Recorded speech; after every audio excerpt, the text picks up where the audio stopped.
Hi, good morning, everyone. This is a request.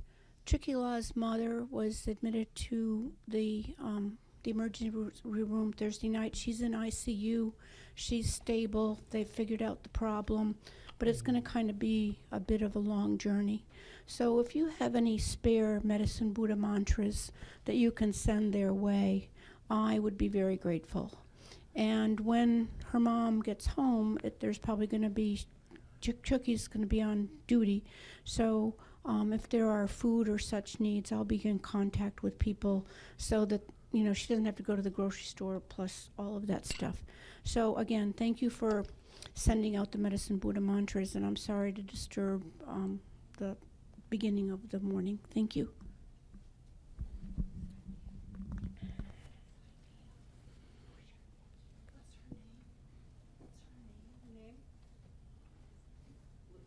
Venerable Chuki's mother. I'm sorry. Mary Lou, yeah. I call her Mrs. Chuki. Mary Lou Flora. The omniscient Buddha will know if you say Chuki's mother, Venerable Chuki's mother. Yeah. I know, but I just teased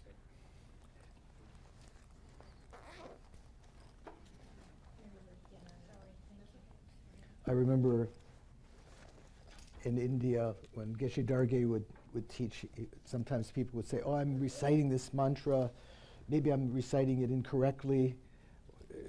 Oh, I did all these mantras and I did wrong. And of course, it's better if you can recite things correctly, correct pronunciation, everything. But Geshe Darge said, Yamataka knows what what you're saying. It's like a little child, like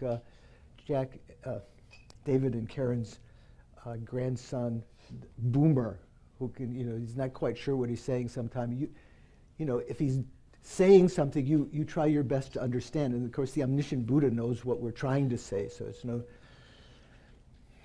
if you're requesting blessings and you're saying the mantra wrong, it's still okay. All right, nice to see you.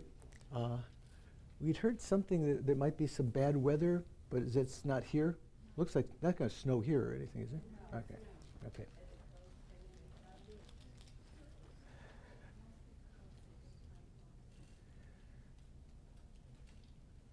So let's begin just with, I'm going to lead you in just one prayer, the triple recitation with the refuge and bodhicitta, and then we'll continue with our breathing meditation that we began last time. Sangye churang soki chognam la jangchu badu dagni kyapsu chi dagi chunyen gipe sonam ki drola penchu sangye drupa shok. Let me pause for a second. So I said that time what in theory the listener should say. You modify when you're listening to teachings. Instead of saying due to the practice of giving and the other perfections, may I achieve enlightenment. You say chunyan, which means listening to the Dharma, and the speaker is supposed to say chushe, due to the merits of explaining the Dharma. Sangye churang suki chognama jangshu bardu dagni kepsuchi dagi chunyen. Have you heard that before? Yeah. Gipe sonamki. Okay. Sangye churang soki chognam la jangchu badu dagni kapsuchi dagi chushe gipe sonamki drola penchi sangye drupa sho. Sangye churang soki chognam la jangchu badu dagni kapsuchi dagi chushe gipe sonam ki drola penchi sangye drupa sho. So sit comfortably.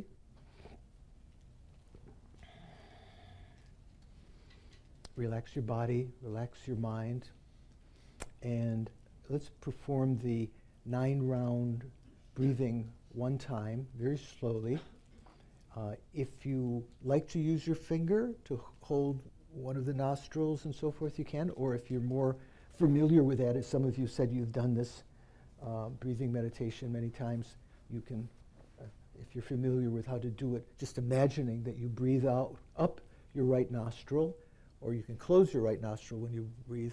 Imagine breathing in all of the white energy of the Buddhas, the omniscient minds, your gurus, who are emanations of the Buddha, bodhisattvas, coming in, filling up your right channel that goes from your nose up to the crown of the head, to the throat, to the heart chakra. And imagine that that white light radiates and fills your body, burning up all the negative energy of that acts as a support of the delusions, on one hand, what's called the defiled winds, and also the winds that are associated with disease in your body. All of that is burned up, and then as it sort of congregates into the other channel, to left channel. Then when you move your finger or you imagine breathing out, that white light then that's still in the right channel forces out the remnants of all of that, like the soot, all of the, like in the autumn when you toss leaves into a fire and they are all burned up and you just have some little carbon stuff, ashes falling. Imagine all of the defiled winds fill your left channel, and as you breathe out, holding the right nostril closed, say, or imagining just breathing out the left, all that white energy forces all of those out beyond this room, beyond Raleigh, beyond North Carolina, beyond the United States, beyond the world, beyond the solar system. Maybe you're out of breath by that time. If you can go slowly, imagine so it has nothing to do with you any longer.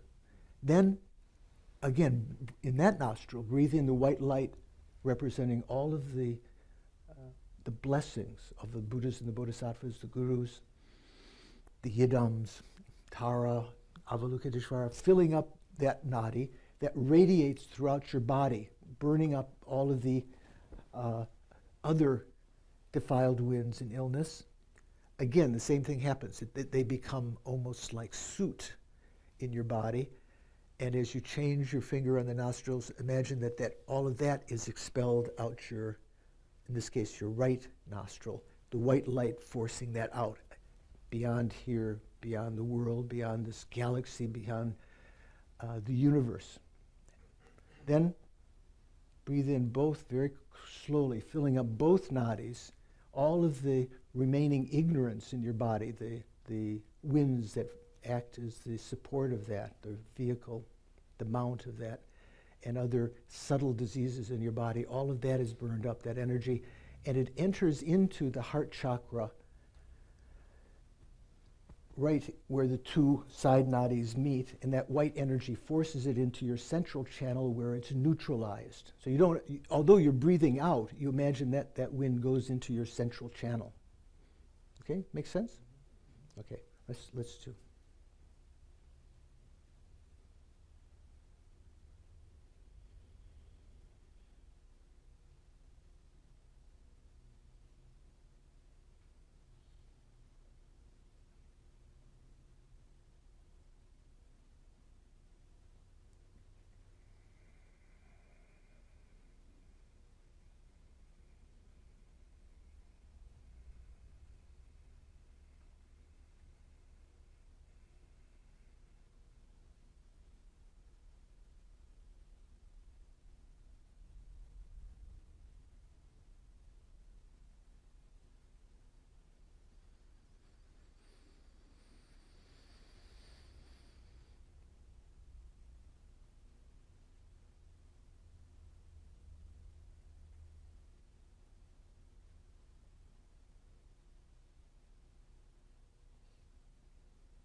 can imagine it's also burning up the energy, the support of the wandering thoughts that now plague us, the distracting thoughts. All of that energy, when you breathe out, is being destroyed and breathed out, and your mind is left in a calm state.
And then just sit and watch your consciousness.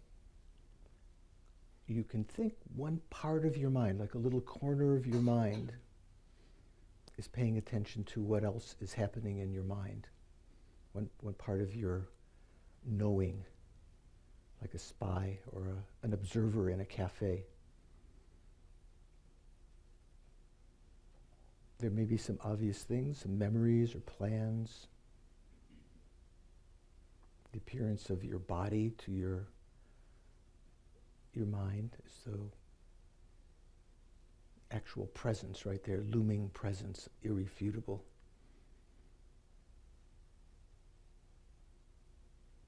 The appearance of yourself, your self-identity as an observer.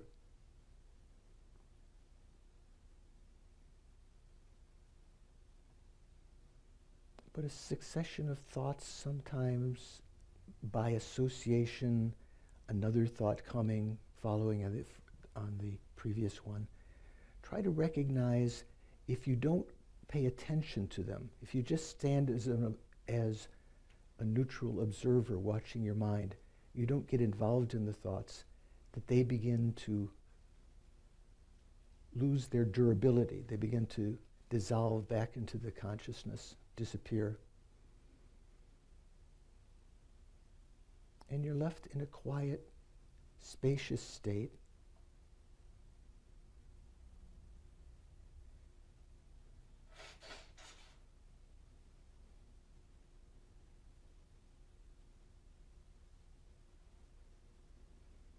Try to recognize this quiet as having the feature of being formless, not obstructing thoughts emerging from the consciousness, not obstructing their dissolving back into the consciousness or moving through it.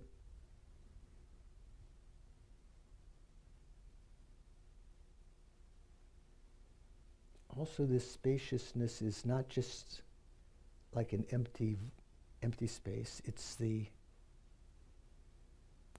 endowed with the capacity to know, to cognize.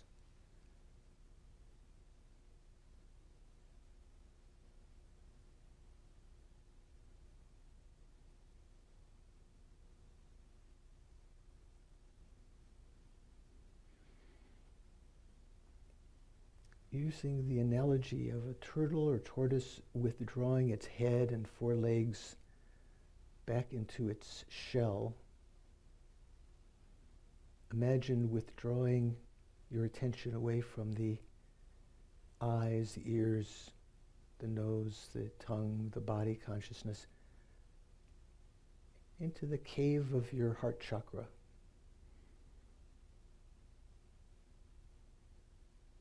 Just your mental consciousness, just localized.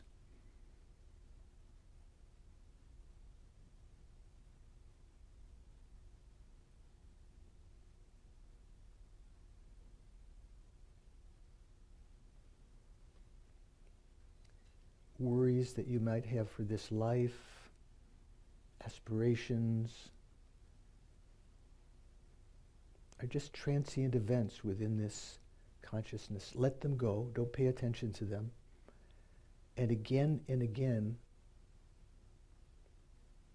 if thoughts were to come, turn your attention away from the objective thoughts to the spaciousness and cognitive quality of the mind that's realizing them, as though turning your back on someone who's up in your face, saying something bad to you, sputtering. Like turning your head away to look at the observer rather than the observed.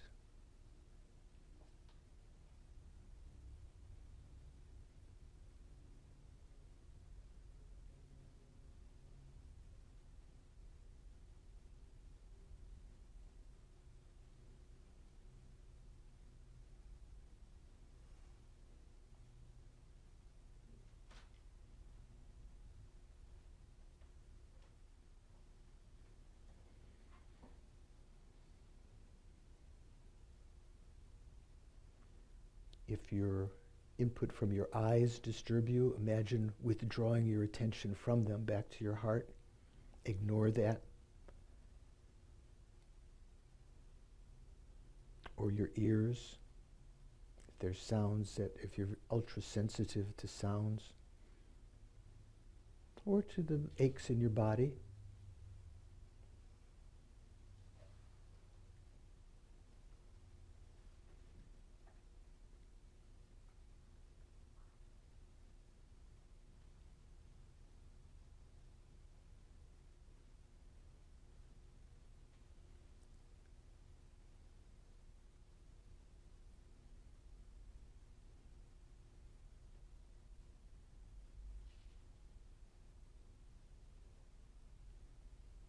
If there is a sense of the outline of your body, your legs, your torso, your arms, your head, your shoulders, if there's some ache, recognize that your mental consciousness is aware of what the sense consciousness is perceiving. So it's just an appearance to the mental consciousness. You don't have to pay attention to that. Different ways that we've seen to let go of that, just as though turning your mind, your attention away from that to the cognitive quality of the mind that's knowing that, or even where that appearance is, penetrating that to recognize that the fact that that thought is present or that image is present means that the mind at that very place is unobstructing. It allows that thought to be there. So focus on that unobstructing quality rather than the individual characteristics of the thought.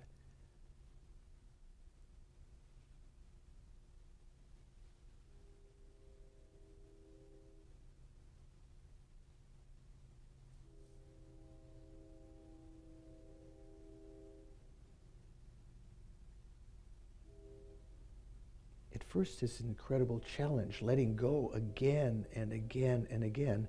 But there comes a time, even in one meditative session, when you get a glimpse of that quiet for some period of time. The spaciousness, the clear light, cognitive quality of the mind.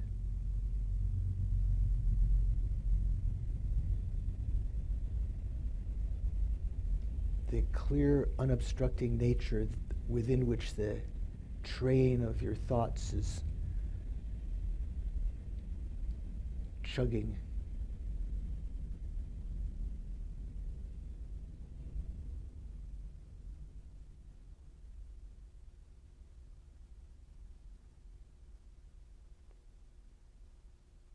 And after some time you're left in quiet.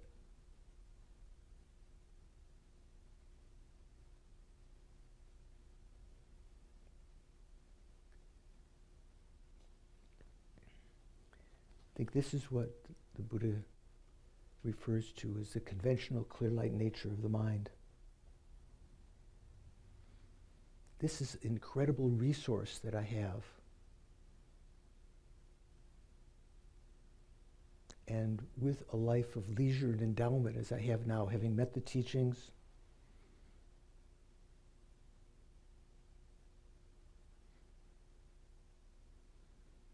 being free of the usual kind of obstructions that we've had in many, many lifetimes, being born in the lower realms or having obstructions as a human, we can recognize the significance of this clarity of the mind. I don't need to be unhappy. I don't need to be angry or quarrelsome. I can replace all of the habit energy, negative habit energy, with positive habit energy to respond with love and compassion and with insight, with wisdom.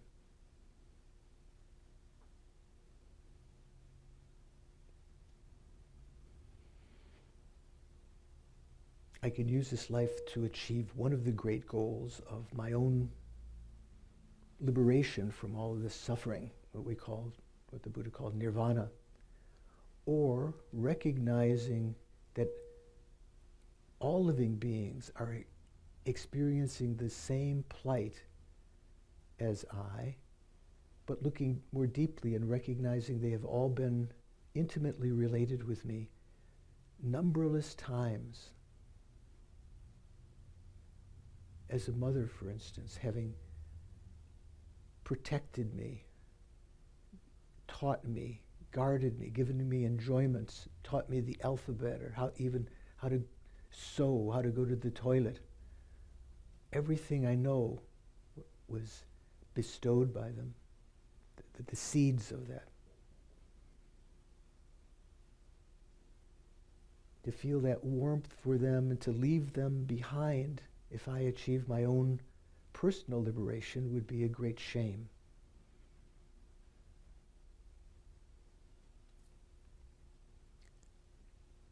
Think I should really feel that responsibility to bring them to the other shore, to alleviate their suffering in a fundamental way. And only a Buddha could do that. With whatever limited knowledge we have now, we might be able to teach them some worldly skills or dharmically some simple practices. But to really lead them from life to life to enlightenment, we ourselves have to become enlightened. So think for that purpose, to heal myself in order to benefit all sentient beings, I'm going to participate the rest of this weekend, this morning, this afternoon, tomorrow, listening with a fresh mind to the teachings on Mahamudra, integrating them in as much as possible, contemplating them, weighing them in my own mind, questioning if need be, and then when some understanding arises, holding that single-pointedly to develop a deeper kind of insight that arises from meditation. I'm going to participate in the talk this morning in order to achieve enlightenment for the sake of all mother sentient beings.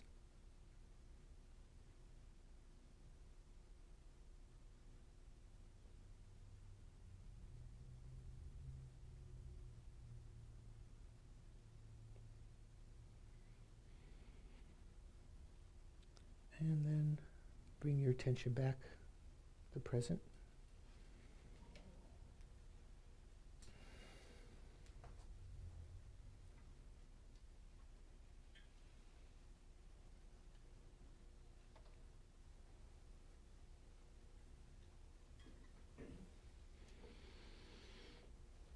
So nice to see you. Any observation from meditation? How was it?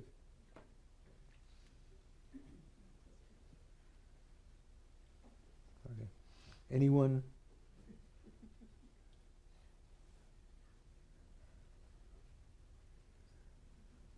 Okay. Any questions? So some of you were not here last night. I don't know if you had a chance to hear the little beginning talk yesterday. Oh, Robbie has a question. Robert. Thank you. If it's appropriate, could you say a little bit more about this mirage-like post-meditative state when we've meditated accurately on emptiness? I mean, how long does it last? Do we go about our activities of daily life while we're in that state? Right. So in context, Robbie's referring to something I mentioned yesterday when I was talking about the advantages of meditating on the clear light nature of the mind. One of the advantages is that in the meditative state on clear light, so you know what I'm talking about, what the meditation we were trying to do, try to see the clear light nature of the mind. There is a similarity to the meditative equipoise on emptiness, in that the appearance is of a vacuity that has the quality of being unobstructing. But still, they're different things. With a clear light mind, you're recognizing the conventional nature of the mind, whereas meditation on emptiness, you're recognizing its ultimate nature. Also, there's a similarity in the post-meditation. Right now, we have not meditated enough on the clear light nature of the mind to notice this, but it's said that if you were to do the Mahamudra meditation just on the conventional clear light nature of the mind for a long period of time, when you arise from that, the appearances that again occur to your eyes, your ears, your touch, and so forth, your taste, all of them seem more rainbow-like, insubstantial, like as a residue of the continuity of that understanding you had of the clear light nature of your mind, which is similar to what Robbie is referring to, the meditative, post-meditative experience after you've realized emptiness or had an insight, you've meditated on emptiness, or say the selflessness of the person. And when you arise from that, like say, even just in a little short retreat I did, and I remember seeing Dave, I'll mention a little bit about my retreat experience, just experience, non-experience, a little bit integrated in as requested by Dave.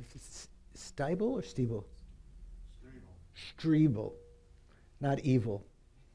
Rhymes with evil, but not evil, right? Striebel. Okay. Just teasing. Very good question.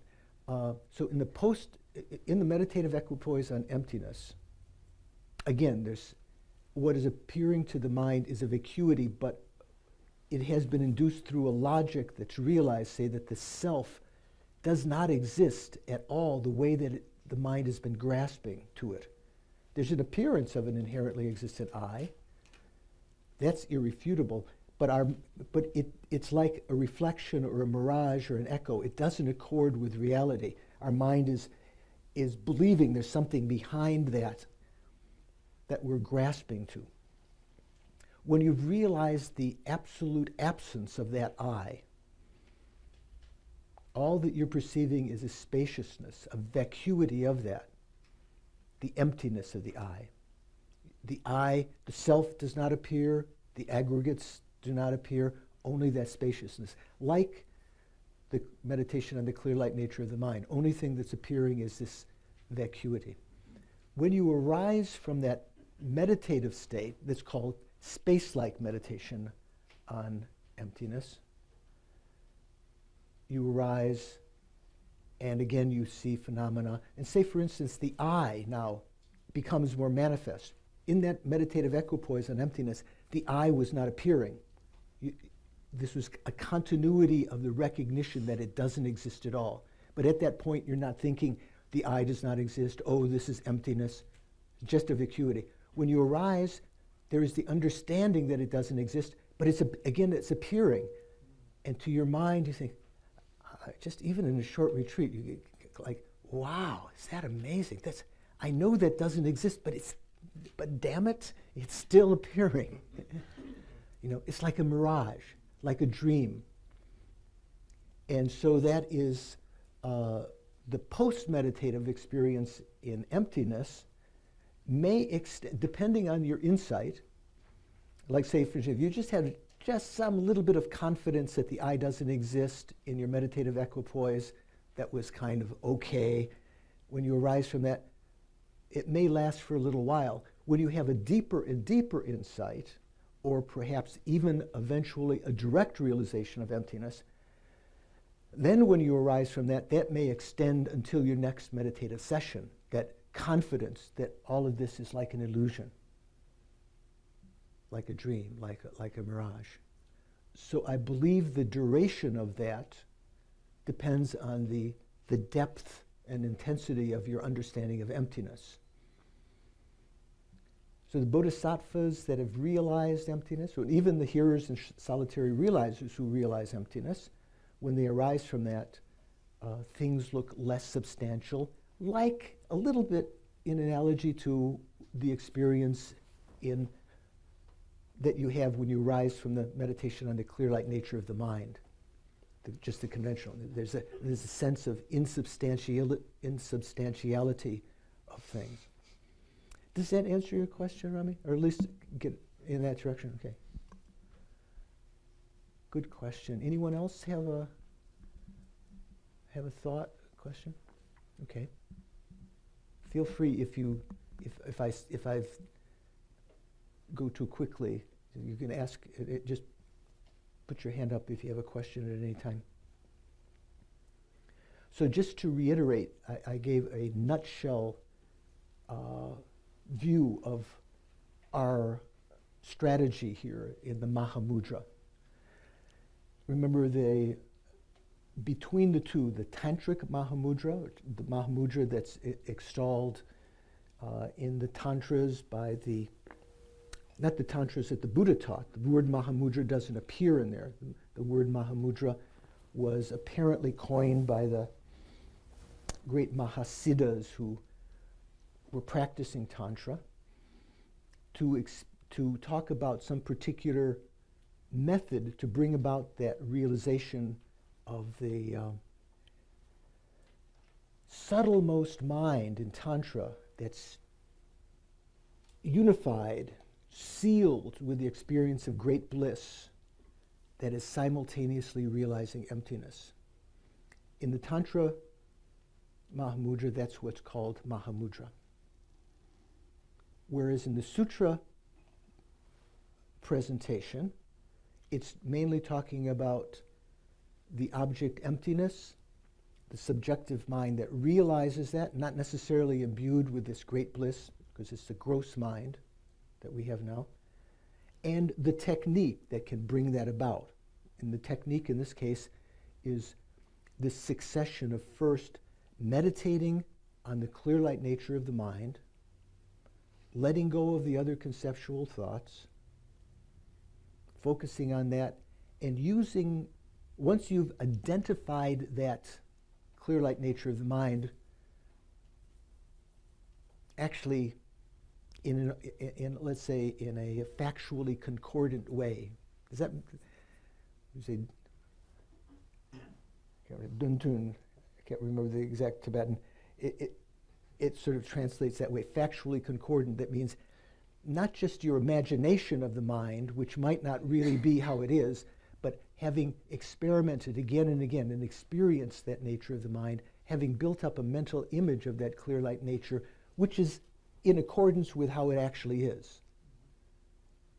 Okay? You might have an imagination of someone who you've communicated over the phone, what they might look like, or what is it called, on social media or something, you know, and you have your first date or something and they look completely different. Or maybe you've already experienced that, yeah, okay. You it? You experience, okay. So, Not dating, yeah, right. No, of course not. But you kind of get an idea of what you mean. That mental image you had of them was not necessarily factually concordant. And maybe it was the right gender, but maybe even not the right gender. But you know, there's something right, but it wasn't really. So if you were to develop a mental image of the space-like nature of the mind, the clear-light nature of the mind, that was factually concordant, having experienced this again and again,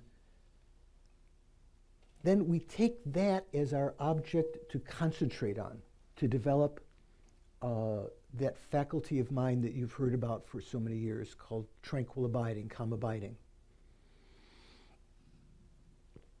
You know, there are 9 stages to developing fully qualified tranquil abiding. When you reach that last level, you have a mind which is separated from the ordinary mind of the desire realm. In fact, you have a mind of the first concentration of the form realm. That is, it's equivalent to having been born in the form realm and the consciousness that you'd have there. So you are separated temporarily from the delusions and the attachments and the anger of the desire realm. That's why in the Theravada tradition, sometimes people just achieving shamatha, when I say just achieving, it's an incredible achievement, but with respect to the goal of nirvana or enlightenment, that's just like a little ways. But for us, it's someone like that would seem incredibly, you know, like an incredible spiritual person, because they would not be affected by the ordinary attachments of this lifetime or irritations of this lifetime. So we try to use the clear light nature of the mind as our object of concentration, which, as I mentioned yesterday, and this is a review more or less what I said yesterday,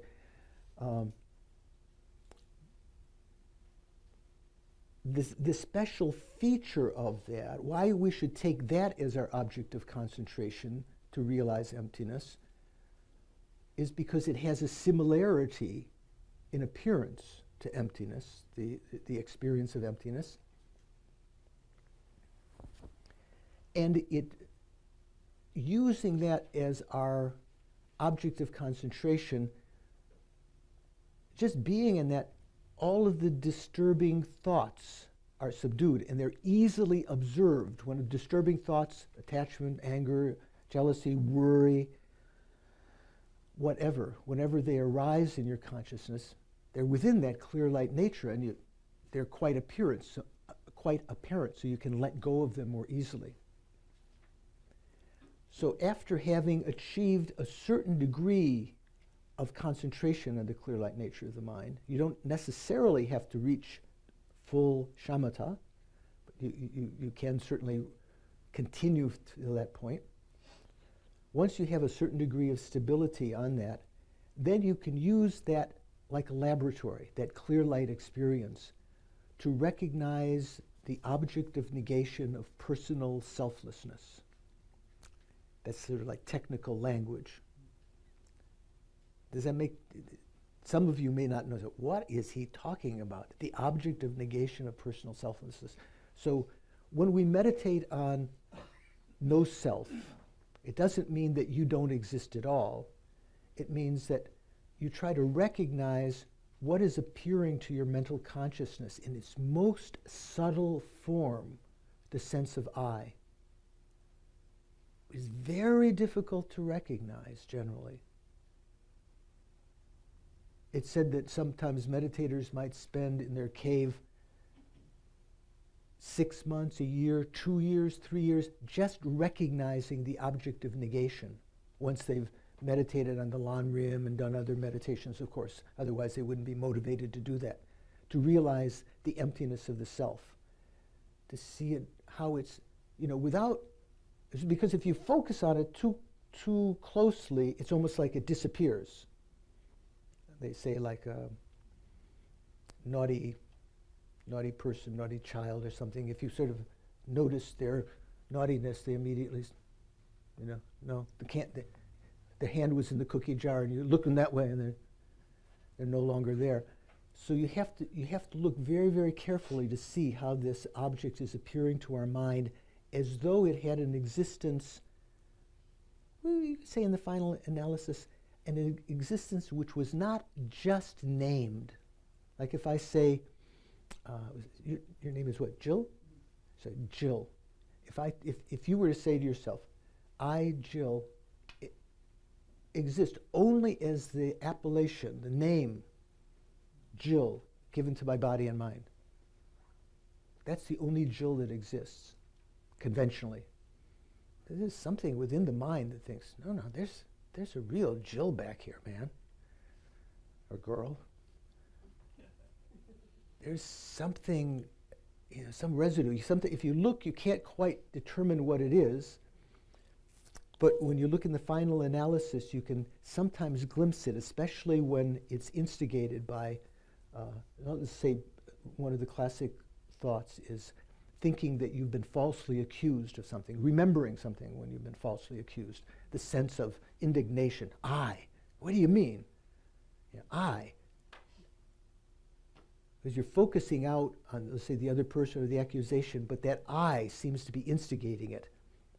The primal cause of the evolution of all of our delusions. So that's called the object of negation. The Buddha's insight was that although that appears and our mind believes it, assents to it, grasps to it, it doesn't exist the way that our mind is believing it to be. The example that I find useful is, I told you several times, like in a big hotel with these big glass doors that reflect so clearly sometimes. If out of the corner of your eye, if I'm walking into my Dharma robe and I see what looks like another monk, and you go, oh, who's coming in? Also another monk. And I turn and I see it's just my own reflection. The reflection's still there, but at that point I realized that my projection, that there was something behind that there was, in the sense that there was a real other monk there. It's devoid of that. Right? Does that make sense? The example I gave of the echo. There's no dog over there that's making that barking sound. It's just the echo of this naughty dog here that's bouncing off the foothills over there. So once you've developed the concentration on the clear light nature of the mind, you use that as a laboratory, and it's more easy to recognize that object of negation, which in the ordinary practice is very, very difficult to find. So this is one of the advantages of the great advantage and strategy of the Sutra Mahamudra. So this is what we'll be training and studying about. So then having recognized the object of negation, you then apply the view of emptiness, the logical arguments that explain why that couldn't exist that way. Why there's not really another monk over there. You know, I still say out of the corner of your eye, you're still kind of believing there's another monk, and someone's telling you, no, there's no other monks in town, you know, so forth and so on. And then when you start to get a better and better view of it through that experience, you realize its vacuity, the emptiness of the I. So that's the first. Recognizing the clear light nature of the mind is a big step. Concentrating on it to develop good concentration, another big step. Then using that clear laboratory of the mind to recognize the object of negation, of personal selflessness, another staging point. Recognizing its emptiness, which is said, once you've recognized the object of negation, to recognize its emptiness, quite easy. You might think, oh, all those logics. But once you actually identify how it's appearing to the mind, the logical reasons can refute that quite easily. Then you have you have experience, you have some insight into emptiness. Not just on the intellectual level, you have an actual experience of it. Could you call that a realization, that you've realized emptiness? You could say so. You say yes, you say no? Okay.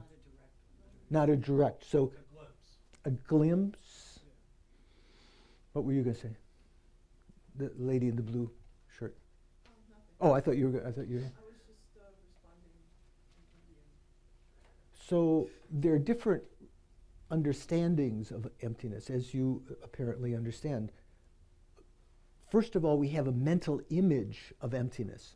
Again, like when we were doing our meditation on the space-like quality of the mind, I said, even, maybe I didn't say this morning, but yesterday, even your appearance of that clear light nature of the mind due to experience right now, factually concordant mental image, even that's not the clear light nature. That's sort of embedded within the clear light nature. It's just a mental image of it. If you let go of that, try to experience the actual clear light nature of the mind within which even your mental appearance of it is there. Let go of that. A little bit like that in emptiness. Right now, even if you had that realization of the selflessness of the person, and you could call it a realization because it is factually concordant. Okay? Let's say having, through the Mahamudra, recognize the object of negation in a factually concordant way, use the logical reasons to refute that and have an experience of that mere vacuity of that, the mere lack of that, that would be called a realization through a mental image, a conceptual understanding of emptiness, which in and of itself can be incredibly powerful. While you have a continuity of the remembrance of that, the intellectually formed delusions, a lot of your delusions will be completely subjugated. They won't be abandoned in the same way that when you have a direct realization of emptiness, they'll never come back. Certain delusions will never come back, and as you enhance that direct realization of emptiness, later on, you begin to cease, abandon more and more of the subtle delusions until you reach, the state when there are no more afflictions in your mind, no more klesha in your mind. You know the word klesha? Yeah. We say the cause of suffering. Sometimes when you talk, if you heard in the presentation in the Theravada or something, they say what's the cause of suffering? Of the Four Noble Truths. Attachment, three poisons, what else? Ignorance. That's the second noble truth, the cause of suffering. Generally, in the Buddhist teachings, they said there are two causes of suffering: karma and klesha. Karma means, action, which leaves imprints in your mind. Klesha are the various diluted mental factors that create karma, right? The main cause of suffering, immediate cause of suffering, is our karma when it ripens. And also the immediate cause of happiness. Samsaric happiness, contaminated happiness, is, from a Buddhist point of view, the nature of suffering. So that falls into suffering. All the things we experience, even neutral feelings, are example of all-pervasive compounded suffering. So all contaminated experiences are of unsatisfactory nature, dukkha, suffering, not to put a fine point on it, suffering. So that's the principal immediate cause of suffering. What's the cause? If you look more deeply, what's the cause of that? Klesha, which means all of the mental factors, the negative mental factors that create negative karma, and even the virtuous mental factors. In this case, generally we talk about suffering, we talk about klesha, but even in virtuous states of mind that are still grasped by self-identification, not, where you still have self-grasping, what we call contaminated virtue, they create the cause of suffering. So generally in the Theravada teachings, they don't go to that detail as popularized. They just go to the main, and like you were saying also, the main of the klesha. They leave off karma, and the main klesha they're talking about is, in the Theravada tradition, they say tanha. Have you heard of that? Thirst, craving. Actually, the Sanskrit word is trisna, but when you go from Sanskrit to Pali, T-R, the vowel R, S-H-A, or T-R, S-H-N-A, it becomes tanha. Like I was joking the other day about, Joan's not here today, is she? From Boston. Joan is from Boston. I noticed at lunch the other day she had a little Boston accent. So I said that Pali, the pronunciation in Pali, is like John Kennedy pronouncing Sanskrit. Pak the ka naha vidyad. Instead of saying karma, it's kama. Pak the ka. Yeah. So Trisna becomes tanha in Pali. So that is one of the 12 links. We didn't get a chance. We didn't have the karma the other night. The gas leak came on when we were going to talk about the 12 links. So which link is that? Do you know, Robbie, of the 12 links? Which link is which one? And I won't translate it into English. Tanha or Trisna? What is that one? Maybe we don't know. Do you know? What is it? The second, wouldn't it? It's like 5. The second link is karmic formation, so it's not that one. What is that?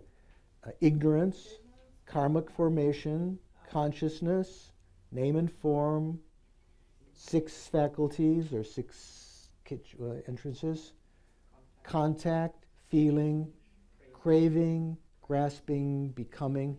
It's one of those 3. Which one? Craving. Craving. It's the one that we translated as craving.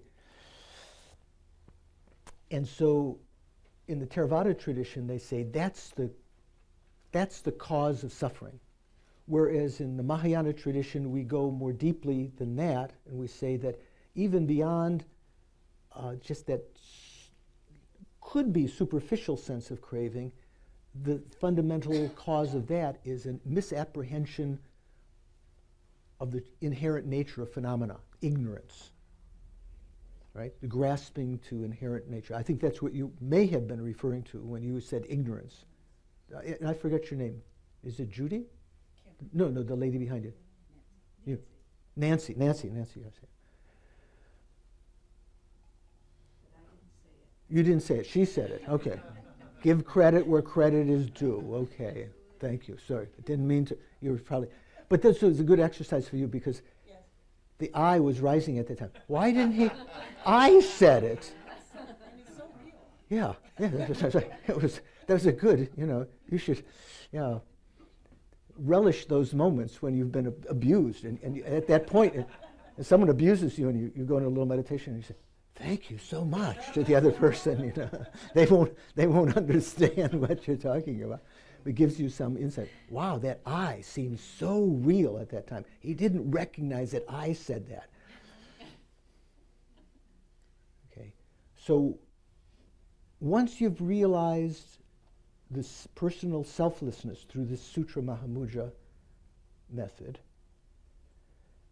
you can then turn your attention. You let go of that appearance of the I. You have an understanding of the meaning of emptiness. You have an insight, a realization of emptiness. You can call it realization because it is, even though it's through a mental image, it is factually concordant. You've eliminated certain superimpositions of what that actually is. Then you turn your attention to the mental consciousness itself, within which you've been immersing yourself. You have that personal experience of that clear light nature, and you begin to investigate in the same way you investigated the object of negation of personal selflessness. Now you begin to investigate the object of negation of how this clear light nature of the mind is appearing. You contrast it with the experience of emptiness of the self. It was a mere vacuity, so that has a certain kind of similarity. But the clear light nature of the mind also has a similarity to the object of negation of the self, in that it seems to be there itself, like a real thing. You apply the same logical, once you've identified its sense of inherent existence, how the clear light nature of the mind seems to be inherently existing, you apply the same logical reasonings that you did to the self to bring about an understanding, conceptual understanding. Again and again, you use the reasoning. It doesn't exist that way because if it did, it wouldn't be able to exist in the way that it appears and so forth. We'll talk about these reasonings very simply later. And then having become familiar again and again, at a certain point, you just focus on that mere negation of the object that you've been grasping to, and you have an experience of the emptiness of the mental consciousness, the emptiness of the mind. The experience of the... Oh, 1 second. All right.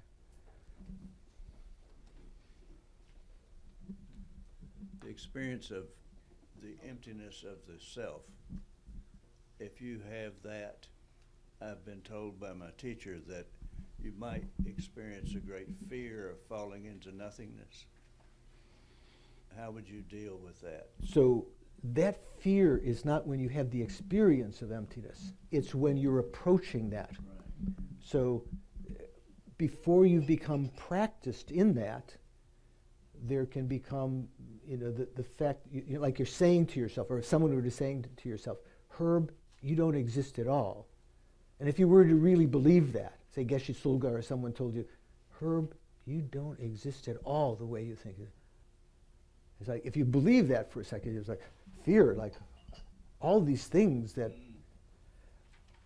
famous example, and maybe you're even referring to this, that when Lama Tsongkhapa was teaching about emptiness one time, he was alive teaching, and one of his prime disciples in the front row, I can't remember which one, wasn't Gyaltsab-je or Kejub-je, another one. He grabbed the collar of his this shirt, this vest is called donka. Grabbed the donka, and Lama Tsongkhapa noticed that, and he said something that one of the members of the listening audience had some approach to recognizing emptiness, because he'd recognized the object of negation once you recognize the object of negation, there can be a fear that if that were negated, I wouldn't exist at all. But that precedes having an insight into emptiness. Once you have an insight into emptiness, and you've refuted that, and you rise from that meditative experience, you see that you still exist, but in a much more subtle form than you thought before, without the encrusted sense of an inherently existing I. It's through that iterative process, again and again, having some insight, that you develop confidence. In fact, great joy when you hear about emptiness. I mentioned the other day that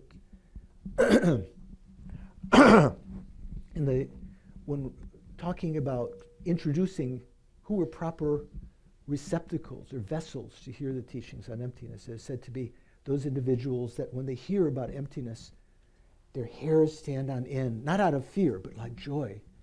And tears come to their eyes, not out of a sorrow, but like what, to actually experience that. Maybe some imprint from previous lives, having become familiar with the benefits of emptiness, maybe meditating on it, having some small insights into it. Those are the individuals that are the prime vessels of the teachings on emptiness now, because they can make the rapid progress. Other ones, we're putting the primer coat on.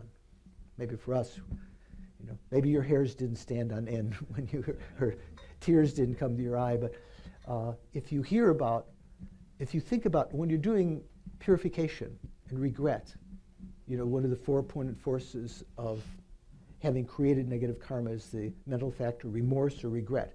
Not a sense of guilt. It's just recognizing that I, and still at this point thinking, inherently existent I created that inherently existent action with upon that inherently existent recipient. Maybe I stole money or I killed that person or something. When you recognize emptiness, you realize all these things that we've created in the past, all of the ideas we had about ourselves and criticizing others, all of it is like having a blank slate, like waking up from a nightmare and think, wow, peace, Mahasukha. So from that point, that's the end point of the Sutra Mahamudra, realization of emptiness of the clear light nature of the mind.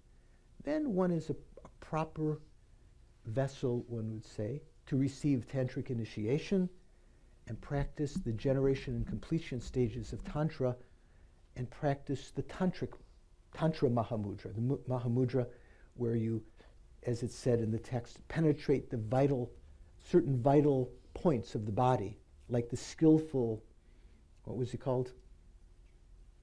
Butcher. Is that maybe not the butcher? Is the one who kills? The butcher is the one who cuts it up, right? I'm not sure. What would we call the person who kills the cow? There must be a name in the slaughterer. Yeah, kill this.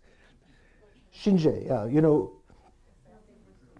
Shinje in Tibetan is Yamantaka, the slayer of the Lord of Death, right? Yamantaka. You've heard of Yamantaka, right? Yes. So the slayer, the same word, So if you know how to kill the Lord of Death, you can penetrate. That's the one that we're talking about. In analogy to the human slaughterer, the Vajra slaughterer, Yamantaka, if you know the vital point, any of the tantras, to penetrate in the Vajra body, the various chakras and so forth, you become adept at that. Then you can kill all of the discursive airs in the side channels, and you can give rise to the subtlemost clear light mind. And through that process, as you're approaching that mind, what's called the death evolution, which again we didn't get a chance to talk about in the course on death. At the time of sleep and at the time of meditation, at the time of death, the senses absorb. The eye consciousness absorbs because the winds that act as support come to the heart chakra. The consciousness, ear consciousness, supporting winds, and the consciousness that they support absorbs. So you don't hear the nose, the tongue, the body consciousness. And there are various appearances as those to the mental consciousness. If you're not distracted by the usual thoughts in our mind, and you're aware, there's like first a mirage-like vision. Have you heard? And then what comes next? Smoke-like vision, like incense wafting in the air. Then what's next? Like fireflies or sparks from a fire. Then what's next? Like the light from a dying butter lamp, sort of quavering bluish red light when the air element absorbs. And then what comes next? The white appearance, sort of like vast, the white, red, and black appearances when the subtle level of minds are absorbed. And then finally, the clear light, the subtlemost consciousness can appear when all the other winds are absorbed. So at that time, what you try to do is you try to bring along a remembering consciousness of the meaning of emptiness. And each of those stages, if you were practicing Tantra, each of the stages that you try to induce or imagine at first in the generation stage, and in the completion stage, by penetrating the vital points of your body, you can actually cause these visions to take place. Each of those times you meditate on emptiness, so you're with the subtler and subtler minds, you're remembering the meaning of emptiness until the clear light nature, when there's no longer the ability to analyze, just bare clear light nature, but you have a memory of the meaning of emptiness. And at that point, that remembering consciousness recognizes this as emptiness. Otherwise, it's just a conventional appearance to your mind. The Sutra Mahamudra conclusion, realizing the emptiness of the mind, leaves an imprint to be able to bring at that point to the completion stage. Okay, so that's more or less a reiteration of the nutshell I mentioned yesterday, sort of the Mahamudra, or in a melon. It was too big to be a nutshell, right? So I began reading the text, the root text, by the first Panchen Lama, Losang Chogi Gyaltsen, also sometimes called the fourth Panchen Lama. You remember? Okay. Sometimes attributed. So I won't go over those words in detail, but just quickly read through them. Namo Mahamudraya, homage to Mahamudra, the all-pervasive nature of everything. And then the promise to compose. I bow with respect at the feet of the incomparable Guru, the Lord of Siddhas, who teaches the naked state of reality, the indivisible and inexpressible sphere of the Vajra mind. Having condensed the essence of the ocean of Sutra and Tantra advice, I shall write down the instructions of the Genden oral tradition of Mahamudra. That meant the oral tradition that Lama Tsongkhapa received from Manjushri, sort of the oral tradition, the Kagyu, that he received from Manjushri. He also received the distant lineage that had come from Saraha and Tilopa and all the great Mahasiddhas through his Kagyu teachers. But he had a special, was called short lineage. The other lineage was called the long lineage. The short lineage means that in that very lifetime, he had a direct communication with the omniscient mind, in the aspect of Manjushri, heard those instructions. I will write down the instructions of the Genden oral tradition of Mahamudra, of the supreme Siddhi, of Siddha, Dharma Vajra, and his followers who give sound instruction. So Dharma Vajra was one of the lineage gurus in this, up until that point, whispered lineage, from Lama Tsongkhapa to his close disciples. So like just telling one person at a time this sutra method to develop the realization of the emptiness of the clear light nature of the mind. When it came to the first Panchen Lama, he decided that this was the time that this could be written down, and so he composed this text. So this text has three parts: preparation, actual practice, and conclusion. First, earnestly go for refuge and generate bodhicitta. So one can consider this, even though this sounds like just for a meditative session, one could consider this to be one of the preliminary practices. Sometimes one will recite the refuge and bodhicitta prayer 100,000 times, or just even the refuge prayer 100,000 times. But not just mere words, like we were saying yesterday, understanding what the meaning of refuge is, and also in generating bodhicitta, not just saying, due to the merits of practicing generosity and so forth, may I become Buddha for the sake of all sentient beings. That's the sense of bodhicitta. Do you remember, we talked yesterday what the causes of refuge were? Fear and faith, right? Or at least hope. What are the causes of bodhicitta? I mean, how do you develop bodhicitta? What's the essential points you have to penetrate if you know how to generate bodhicitta, what it actually is? I think I mentioned when I taught in Taiwan one time, I wasn't teaching, I was attending a conference there at Fokanshan, the famous monastery in, who knows? Kaohsiung, south of Taipei, I think.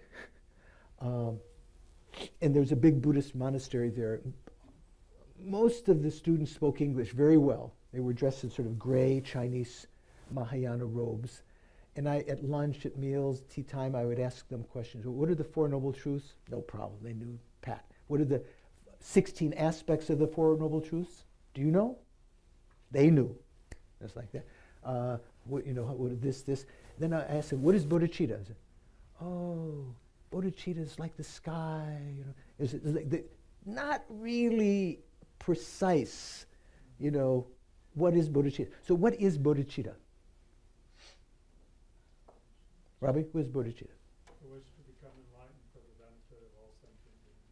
Yeah, so there's a famous verse. I think, did I go over this before? There's a famous verse in the Abhisamaya Alamkara. Semke pani shendon shir, yangdak zokbe jangshub de. Semke is a word, it sounds like generation of the mind. It's another synonym for bodhicitta. In the Prajnaparamita Sutras, they don't usually use the word bodhicitta, which is a Sanskrit word. They use another word, which the Tibetans translated as semke, mind generation. It's referring to generating the mind in this way. Semke pani shendon shir, for the benefit of others, for the aim of others. Yangdak zokbe jangshub de, to desire full, complete enlightenment. So it has two parts, two aspirations. One is aspiring to eliminate the suffering of sentient beings, so developing great compassion as a basis. Bodhicitta is not great compassion, but it's always accompanied with great compassion. Great compassion is not just compassion, and it's not just the Theravada sense of great compassion for all beings, for all sufferings. But great compassion in the Mahayana sense means taking the responsibility to alleviate their compassion, their suffering. What's the only way that you can do that? To achieve enlightenment. So based on analyzing, out of great compassion for sentient beings, how can I alleviate their suffering, all my mothers? I must achieve enlightenment. So once you know that, you can put effort into developing the various needed parts. You have to develop great compassion. To do that, you have to have heartwarming love for them. You need to have some method to develop that, such as recalling that they've all been your mother, they've all been kind, and so forth. Okay, so first preliminary is going for refuge and generating bodhicitta. Otherwise, the whole practice becomes kind of like an intellectual exercise, not with a particular goal. With this goal in mind, that I'm doing this to achieve enlightenment for the welfare of sentient beings, your practice of Mahamudra can actually bring about that result, can actually create the karma to achieve that. Otherwise, you're just creating some virtuous karma, perhaps, or maybe even neutral karma, because you're doing it just to see if you can. Or like when I was a kid in the comic books, there were at the end where they were trying to sell you things. Be the first on your block. Do you remember? And some of the older people remember that. Some of you that don't know what I'm talking about, too young, they were trying to entice the 6 or 10-year-olds to send in a buck to get something, you know, some balloon or some magic glasses that you can see through the walls or something. Be the first on your block. So that's not the motivation of bodhicitta. Be the first on your block to achieve enlightenment, you know. That's not going to, you won't even be able to achieve enlightenment that way, you know. So, first earnestly go for refuge and generate bodhicitta, since these are the gateway and the central pillar of the teachings, respectively. Refuge is the gateway to the Buddhist teachings, and bodhicitta is the main pillar, you might say, of the teachings, especially the Mahayana. This should not be mere words.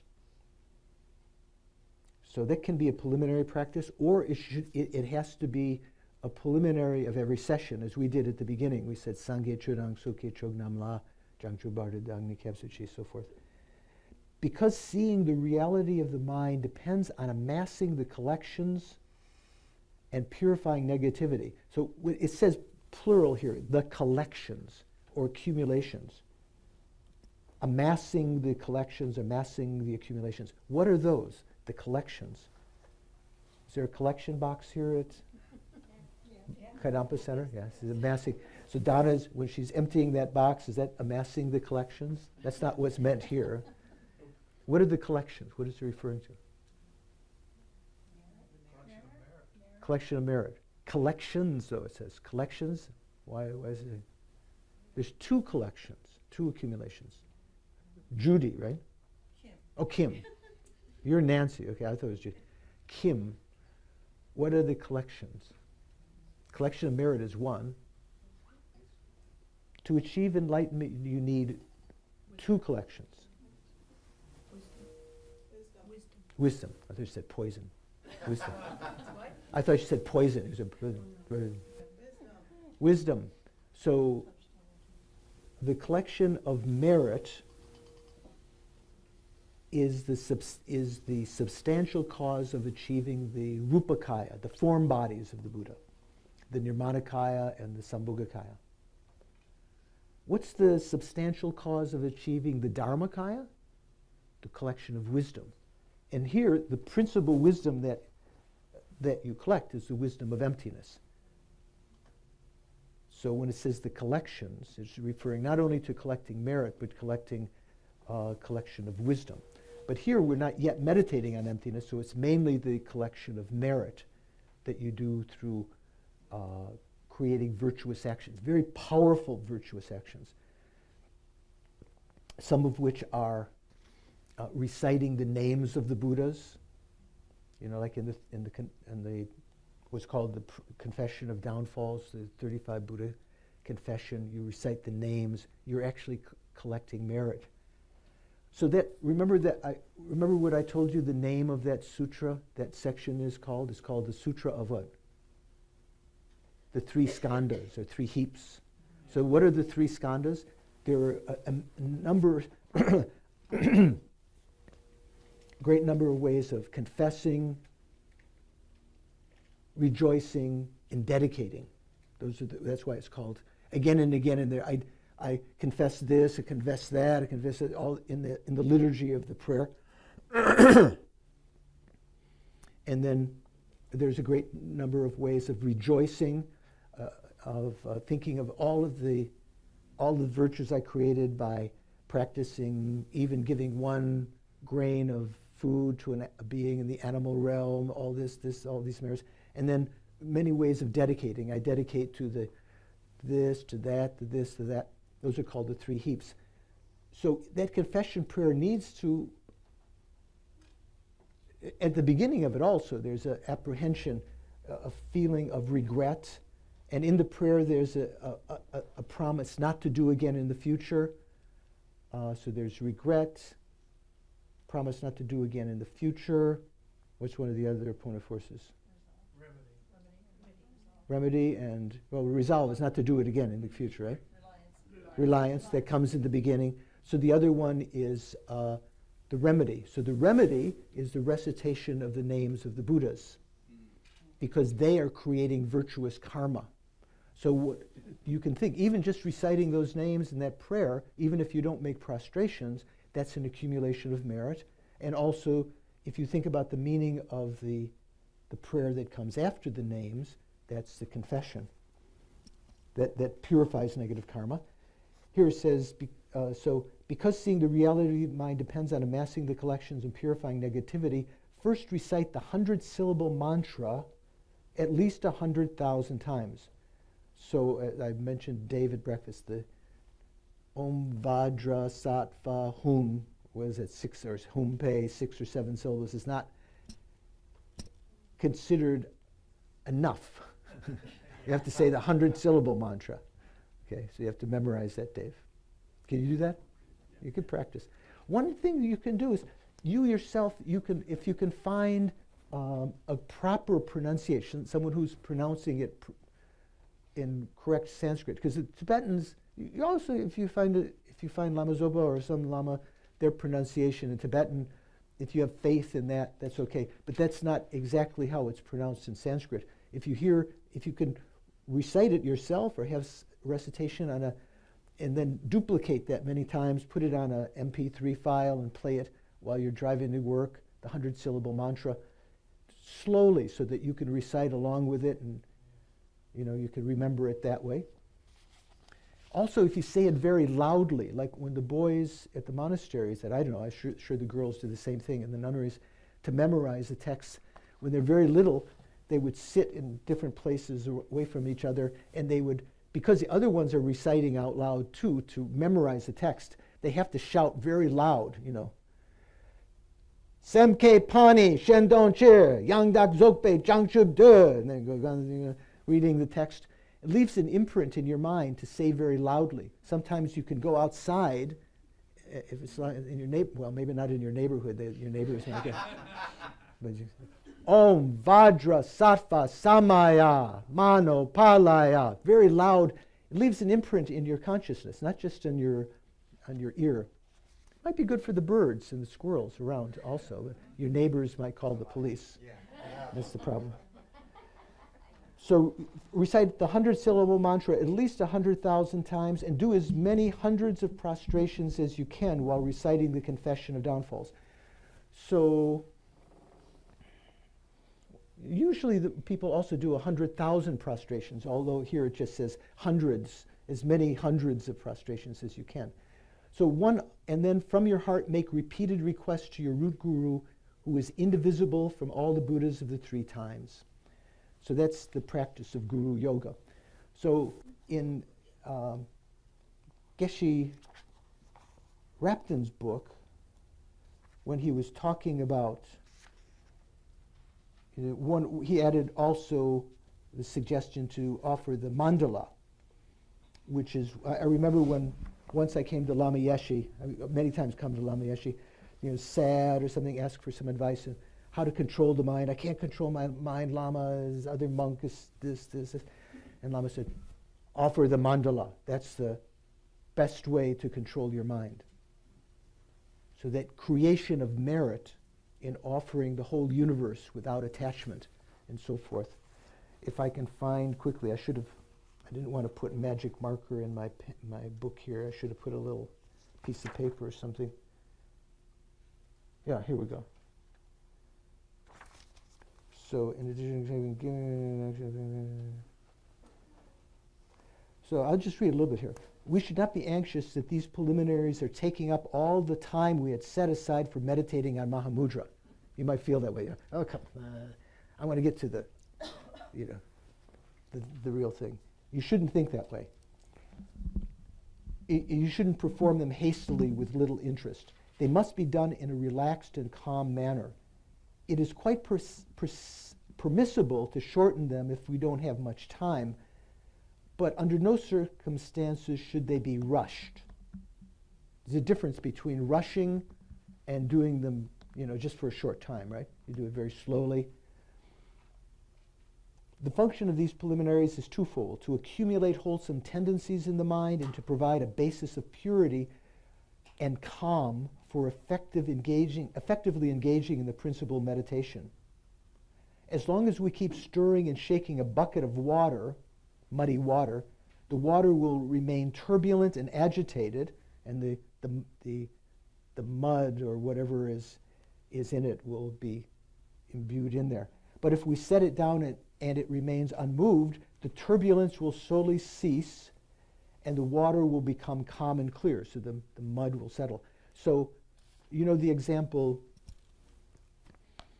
when in the sutras mentioned when the army is, the horse on the cavalry is, the horses are running through the river, crossing the river. At that point, or maybe the pond, let's say, that's normally calm, the water becomes agitated, and the mud at the bottom becomes up. The limpid pool of water now has become muddy, cloudy. So after the horses pass through, it's like the conceptual thoughts, you can calm down. The mud begins to settle, that's like the disturbing thoughts, and the agitation of the surface of the water calms down, and you're left in that calm and clear state.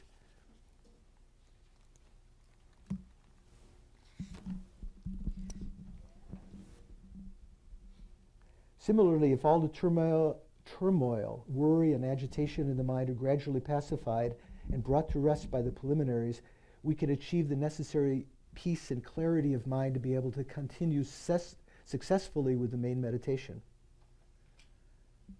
So he then mentions some of these preliminary practices, especially the guru yoga. But I wanted to read to you just something he said about the mandala offering. Is this here?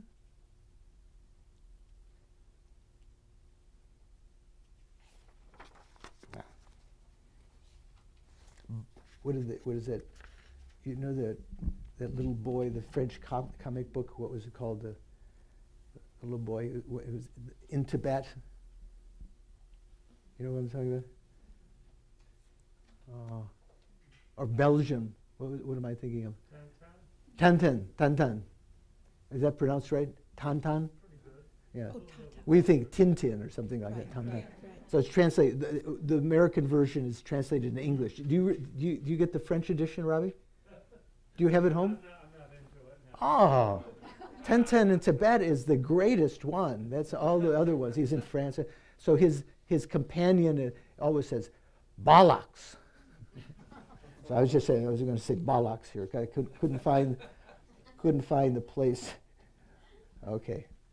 I'll look for that later. I'll mention about that. So let me just continue. So rather than stopping right now for everyone, if you need to, feel free as others are going to the bathroom. If you need, we'll just have a half an hour right before break, okay? Sorry. So if you can, if you're going to meditate at home on the Mahamudra, take that as a long-term project to realize the Mahamudra, try to collect these. Try to, as Lama Tsongkhapa heard from Manjushri, the 3 essential things that were needed to make realizations, besides meditation itself: purifying negative karma that we've accumulated in the past, the karmic seeds that are still in our mind, through application of the 4 opponent forces, but particularly Vajrasattva and the confession prayer and so forth. Accumulating merit, such as prostrating. Each prostration you do creates the karma to be born as a universal emperor as many times as there are atoms under your body. Reciting the names of the Buddha. You know, many kinds of ways to accumulate merit. You yourself being generous, giving of your time to others, being patient. I used to dedicate every day in India when I was teaching at Tushita Delhi many years ago. You know, the rickshaw drivers would I felt like were ripping me off, and at some point I even kicked the tire of the rickshaw, and I was leading it. Yeah, there you go. You said 5 rupees now when we started, now you said it's 50, or something like that. And I made a sort of, my offering to the Buddha was giving up 1 angry episode a day. Okay, offering that. Maybe you could try that also if you have some the next time the telemarketer comes. So purifying negative karma, accumulating virtue, and praying to the Guru as one with the Buddha, the omniscient mind. As I mentioned yesterday, if you just imagine your teacher as the omniscient mind, the Buddha, Dalai Lama, someone distant from you that you've read their teachings or heard about them, you can receive very powerful blessings. But if your guru, if the teacher that you're depending upon is someone who you have direct contact with whom you can make offerings that they receive, with whom you receive oral teachings, correcting you in various ways, even if they seem elementary teachings, not the, even teaching you the alphabet or something, you receive very quick blessings. So if you see that guru, that present guru, as perfect, you receive powerful and quick blessings. That's the special quality of guru devotion. There's no time, that's the subject of an entire sequence of teachings on guru devotion. Yes, Venerable. Venerable George, can we go back to just the, creating wisdom? And I just... creating collection of wisdom. Collection of wisdom. Yeah. The Lama Tsongkhapa Guru Yoga, that you go through the 7 wisdoms and you recite... There's some prayer in the afterwards. It's not in every edition, but the additional prayer after the... Yeah. And you say, may say, the mantra, yeah? Yeah, and just even meditating on those, the clear wisdom, profound wisdom. Right. That's Wisdom of exposition, wisdom of writing, all of these different things. So, that's a way, even if you don't have much wisdom, of kind of creating the causes of being able to... Maybe that's creating the causes to accumulate wisdom. That's right. It may not, if you don't know what those wisdoms are, it may not accumulate. Accumulating wisdom here, the main accumulation of wisdom is the wisdom of emptiness. Right. So that comes about, and because, remember we said the subtlemost mind is what will leave this body at the time of death. Mm-hmm. That subtlemost mind has its own subtlemost mounted air, wind, prana. They're inseparable from beginningless time until enlightenment. That subtlemost wind is the substantial cause that becomes the rupakaya. The subtlemost mind is the substantial cause that becomes the omniscient mind. So they become enlightened together. It's not like you first achieve Dharmakaya and then Rupakaya, they're simultaneous. The cooperative cause for the Rupakaya, besides the subtlemost wind, is accumulation of merit. The cooperative cause to achieve the omniscient mind, besides the substantial cause of the clear light nature, the subtlemost clear light mind, is a collection of wisdom, realization of emptiness. So we may not be we're just accumulating similitudes of the accumulation of wisdom now. When you have a real, maybe a factually concordant, a conceptual realization of emptiness, maybe that's also a similitude, a very close similitude of the collection of wisdom. Direct realization of emptiness is what is the collection of wisdom in a more direct way. And then you've been quoting Geshe Rabten, and I just would like to let people know that there's an autobiography of Geshe Rabten. Mm-hmm. That's just an extraordinary read. Yes, Geshe Rabten was, that was, Venerable's referring to the Lama that composed this book, Echoes of Voidness, I mentioned yesterday. 1/3 of it is on Mahamudra. That's a good one to get. And also, Venerable also pointed out to me that you have in your library, which I will return now, borrowed last night. This is the book, Teachings by the Dalai Lama on Mahamudra, and also some of the root text, Alex Berzin's translation of the root text, much more detail. So if you're interested, having heard this course and gotten a kind of a familiarity with the language, even some of the tough points, it's just sort of approach to you, Here you can go into them in more depth. I'd recommend this very highly. I think it's about $40 on well, actually here it says $18.95 with paperback edition. Maybe it's gone up since then, but anyway, very, very good. The Geluk Kargyu. One of you were asking what the name was. This is what it looks like. Okay. So let me on Amazon, probably Barnes and Noble if you haven't. Yeah. So I'm very practical, and I'm wondering. You should say, I think of myself as very I practical. think of my You merely never know. my You know, merely sometimes labeled our Kim. expectations of ourselves, other people. Right. Right. My merely labeled Kim, who likes to be practical, Mhm. and so. Are you suggesting by going over these preliminary practices that we don't do any Mahamudra actual practice until we've done 100,000? No, I'm not. Prayer. Okay, I'm just there are, to be clear. There are tantric practices, say in the Kargyu tradition, where you're not even given a tantric teaching until you've completed the preliminaries. Tantric teaching. Here we're talking about the Sutra Mahamudra.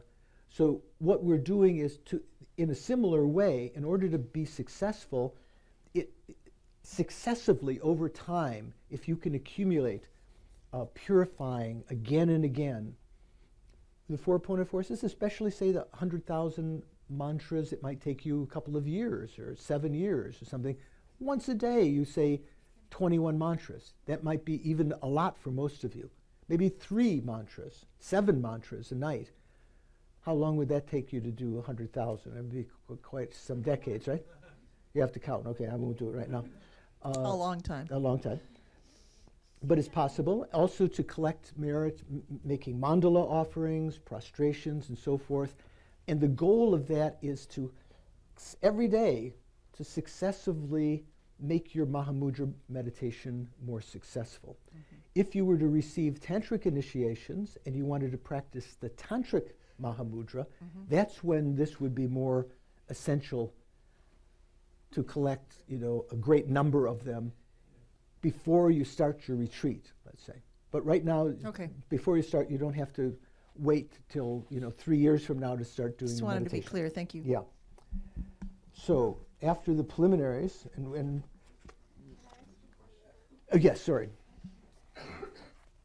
You've got 2 microphones, in stereo. Susie in stereo. This goes back to before, I'm sorry.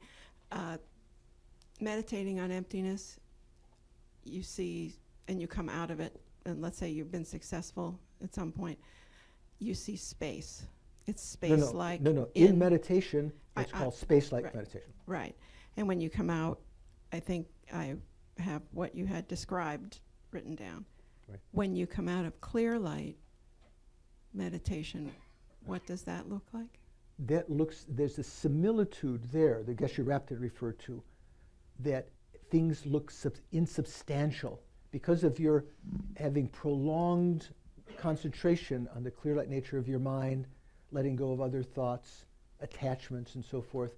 When you arise, all of these appearances look more like rainbow, sort of like insubstantial. So not the same way, not in the same way that the post-meditation after emptiness, they appear to be, it's sort of like almost, wow, it's like a dream, it's appearing, but I know it isn't there. It's like what was it? Joey's not here today, is he? Is Joey here? I gave Joey example of Joey last night dressed as Santa Claus. When you're no longer a kid, at first when Joey was coming down as Santa Claus as a kid, that looks like Santa Claus and it is Santa Claus.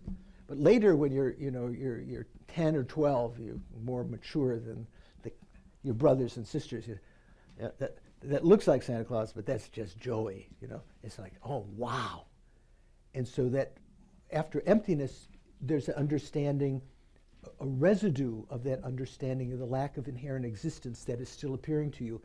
In the case of the Mahamudra post-meditation on the clear light nature of the mind, the Sutra Mahamudra, it's a little bit different. It's not an understanding of emptiness, but just things look not the way, they don't look to be real the way they did before. And once that concentrative continuity, it degenerates after some time. They revert to, oh, that's really important yogurt, or that's really cheesecake. I need that, things become more, graspable and so forth. Thank you. Yeah, okay. Let me just go a little bit further. So again, this is for those of you who were not last night, and just for those who were, just a reiteration, and we will continue, don't worry, we will finish this. There are many ways to explain Mahamudra, but they fall into two categories, Sutra and Tantra Mahamudra. Tantra Mahamudra is the Mahamudra of Saraha, Nargajuna, Naropa, and Maitripa. Also Nargajuna, besides associated with the Sutra Mahamudra, also associated with the Tantra. It is the clear light of great bliss.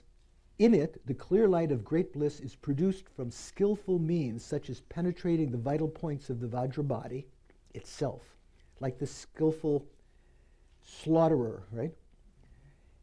Like Yamantaka. It is the quintessence of the highest Yoga Tantra taught in the corpus of essential works of the Mahasiddhas. So Tantra was taught by the Buddha himself, but this particular techniques were codified by the Mahasiddhas in their Tantric Mahamudra. The Buddha also taught how to penetrate the vital points of the Vajra body, but putting it together in this way by the Mahasiddhas in the Tantric Mahamudra. Sutra Mahamudra is the way to meditate on emptiness taught explicitly in the extensive, intermediate, and condensed perfection of wisdom sutras. I asked yesterday, is the Heart Sutra condensed perfection of wisdom sutra that's referred to here? No. This you understand. You understand Italian, right? Right. This is not the way you do it. It's just this.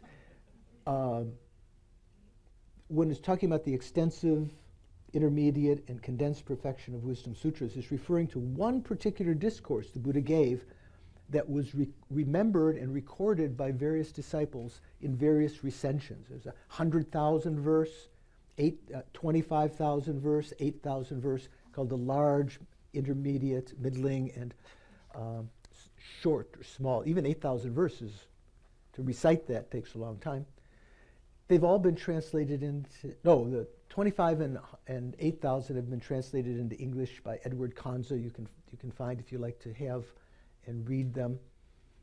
Those are the texts that are usually the basis for main investigation about emptiness, and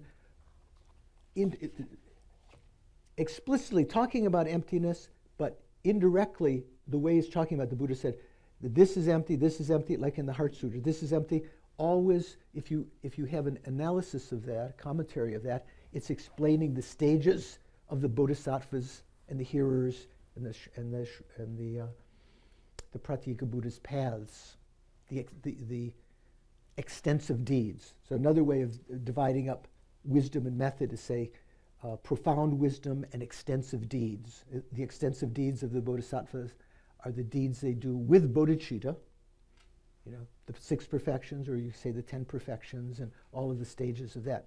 So this is referring to that, in very extensive understanding of wisdom. The Supreme Arya, Nargajuna, has stated that there is no path to liberation other than this. So sometimes you hear in the Theravada people say, oh, the Buddha said in the, what's it called? The sutra on, not even Vipassana, we saw Dempa Nershak in Tibetan,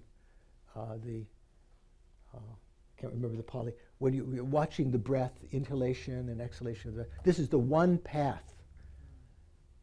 Even Christ said, other than me or other than I. Other than me, there is no light. You Catholics should. The Father except through me, something like that. Yeah, something. He didn't say something like that. Other than me, something like that. He was more definitive, right? You know what I'm talking about. So various statements are made, and you might think, well, they all sound contradictory. Buddha said just watching the breathing was one path, or maybe just shamatha was the one path, just vipassana was one path. At a certain point, that's the thing you've got to do. But here, in the final analysis, the Supreme Arya Nagarjuna has stated that there is no path to liberation other than this. Other than this, realization of emptiness. There's no way that you can achieve liberation without realizing emptiness. Of course, there's no way you can achieve liberation without developing, this or shamatha or vipassana. Those are earlier parts of the path, but they're essential also, and so the statements are not wrong, and maybe Christ's statement was not wrong either. So you shouldn't think that these are in contradiction. Here I will give a commentary according to his intention, the Nagarjuna's intention, and show how to introduce the nature of mind in accordance with the statements of the lineage gurus. Okay, so now new material. Although called by many names, and then there's a sequence here of different practices that were commonly known at the time of the first Panchen Lama, or as we subsequently call the fourth Panchen Lama, Panchen Lama. Innate union, the amulet box, the fivefold, is that three? Equal taste, the 4 syllables, pacifier, cutting off, that's one ch. Lama Zopa has taught ch here. With the big drum, and they're playing the thigh bone trumpet. What it means is cutting off the ego. You go to the charnel ground, or here you go, we don't have charnel grounds in Raleigh, I take it. You go to the cemetery at night, preferably when there's no moon, preferably when the guardsman is not there to chase you off, and you do this ritual calling upon the spirits, which you can almost feel palpably in the cemetery. When someone dies, I mentioned before, their consciousness no longer has a recognition of their former life. So those things that are called ghosts are not really the continuity of the person who passed away. It's said in some of the medicine Buddha, when we purify a corpse after death, what we do, one of the things is we call all the spirits that had a karmic connection with us this lifetime. And sometimes the kids feel like they have a guardian angel, maybe like some white spirit. Sometimes people who are completely out of control, multiple personalities, they may have negative spirits that have accompanied them from previous lives. When they die, those spirits know everything you did. Every cigarette you stole from mom's purse, or every time you engaged in the wrong sexual conduct or whatever, all your secrets. And when you die, they can impersonate you. So one of the things we do to purify the corpse in order, before the cremation, so that those remains can be put in the Buddhist temple, we have to do a purification. We ask those spirits to take this torma, stop pretending to be that person, be happy, practice the Dharma, go away. You can't put the ashes into these consecrated temples without that. But ordinary cemeteries, there are these spirits may be around, so that it can be very frightening. So you call them up during this, and you say, please take my body, drink my blood, eat my bones, and at that point, the object of negation, a personal selflessness, arises very, very strongly, because the little rustling of the leaves over there, and your hair standing on end, not out of joy but out of fear. And so at that point, because the object of negation is so clear, you can cut it off. That's the ch practice. You maybe heard of that, some of you? Yeah. Sure. What do they call it? What do they translate it in English? They just say ch? Yeah. C-H-O-D. Come again? Chud. Yeah. In English we say chud or chod. North Carolina chud. But the D is silent. It just shortens the O. Ch. This is part of the Bon tradition. It's also Bunpo's practiced Chu, and in the villages there were people called chubas. They might not have been monks or even real practitioners, but they would do this ritual, and the local people would come. It's like what is the people in the subway with the playing the buskers? So kind of like that. There were some, but that practice was brought to Tibet, I think, by Kadampa Sangye, one of the great saints of Tibet, Buddhist saints, and it became amalgamated into the Bon tradition, which was the non-Buddhist tradition, which nowadays almost mirrors Tibet. They have their own Kangyur and Tengyur, and they wear the same clothes. You would think they were from the very beginning Buddhists, but it's sort of like taking on the affectations of the successful Buddhism. So although called by many names, I mentioned several of them. Cutting off, which is true. Great perfection, what is that? Dzogchen. Sometimes you hear about, I'm going to give up going to Geshe-la's classes here at Kadampa Center. I'm going to have the real highest teaching. Dzogchen means the great completion.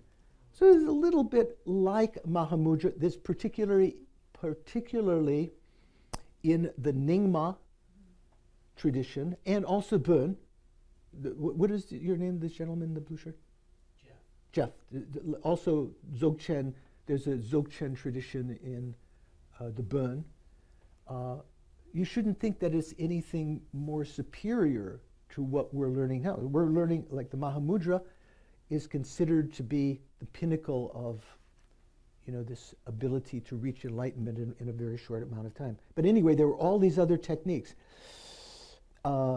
Great perfection, Dzogchen, counsel on the middle way view, sort of like pith instructions on that, and so on. There are many names.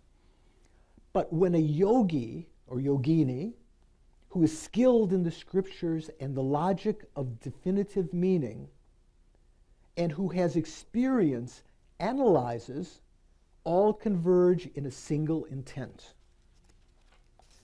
So this is a very famous phrase from this text, because His Holiness the Dalai Lama, in commenting, has said sometimes the Gelugpas have criticized Dzogchen, the Nyingma, as saying that this technique can't lead to this. But it was clear that the first Panchen Lama, or fourth Panchen Lama, who had, and the Dalai Lama also said that certain lamas, their statements, they may have made statements that they didn't really believe, but the first Panchen Lama was someone who, what he said is what he meant.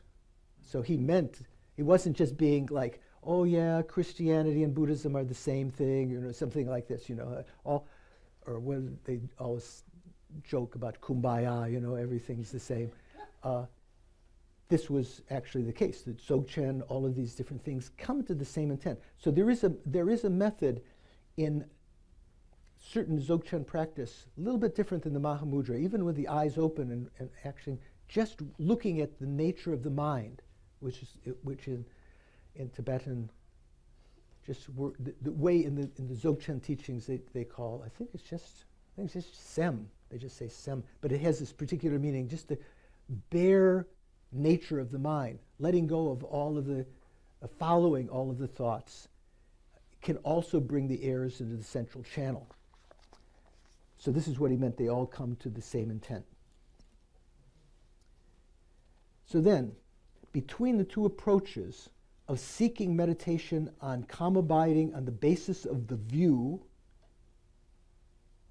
that means what we talked about first. Generally, you establish the logic of emptiness a long time, and then on the basis of having understood emptiness, you concentrate on that. You try to have the experience of shamatha, tranquil abiding, then vipassana that analyzes it, and realize emptiness on the top of that. Realization, experiential realization on the basis of the view. Whereas here, you develop the experience of samadhi, tranquil abiding first, and then on top of that, you develop the view.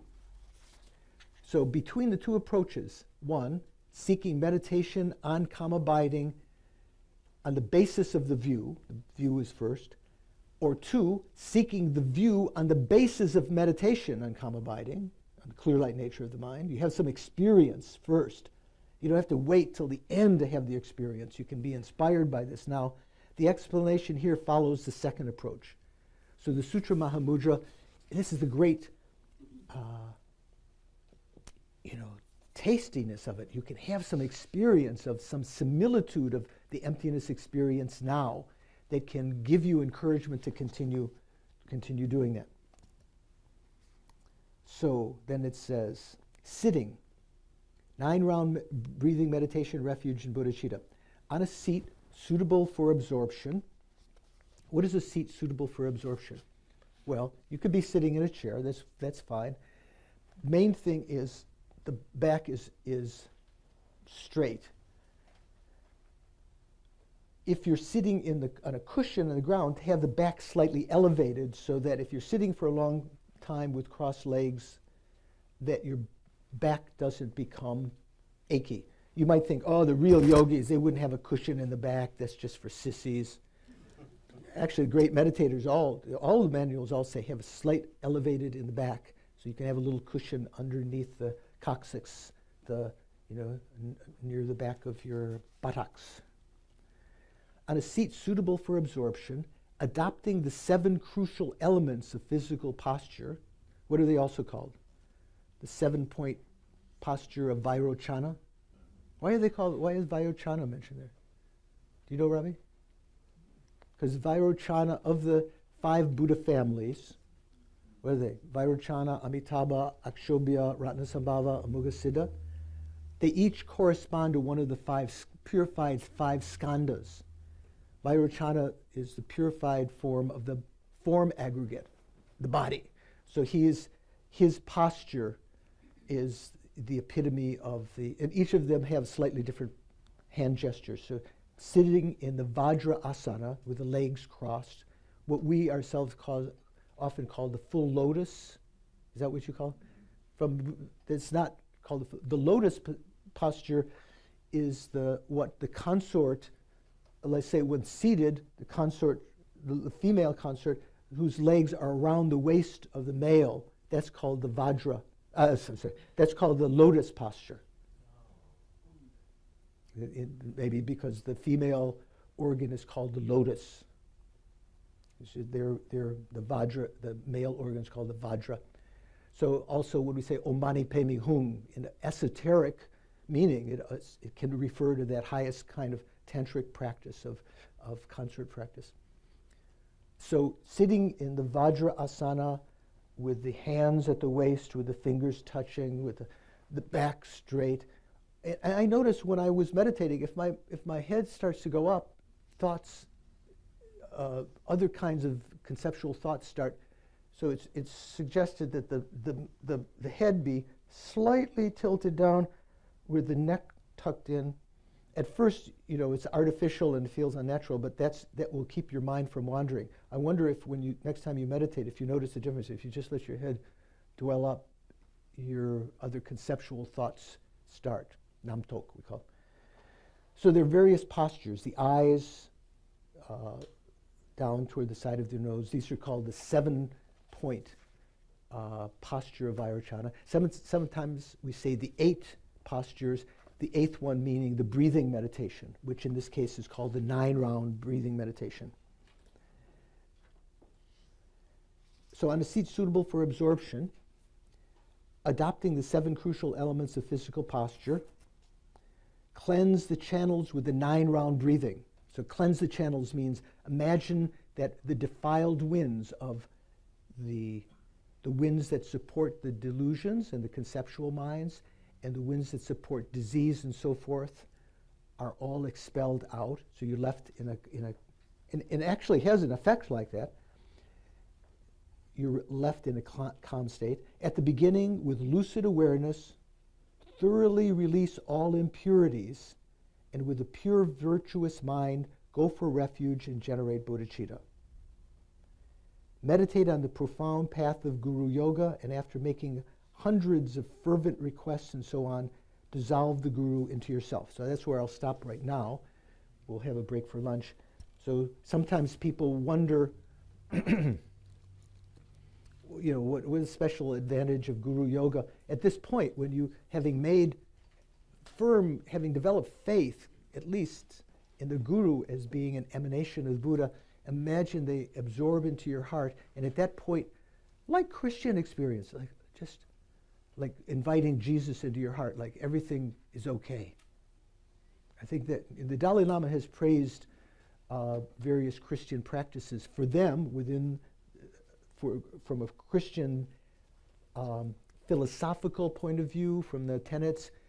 It makes sense how to develop love for all beings. If all beings are created by God in His image, then you would feel love for them. So he said there's a skillful method within that their philosophical view. So here, when the guru dissolves into your heart, that's when you can feel some kind of similitude of great bliss. So we're going to do just a dedication on a yak, on the back of a yak.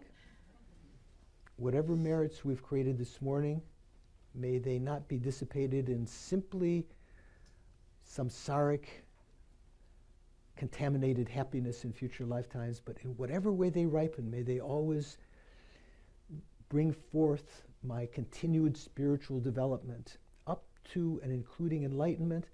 All along the line, whatever development I make, may it always be beneficial for others, not just for myself. And at the time of enlightenment, due to these merits, may I be able to spontaneously and effortlessly lead all sentient beings to the state of enlightenment, due to these merits.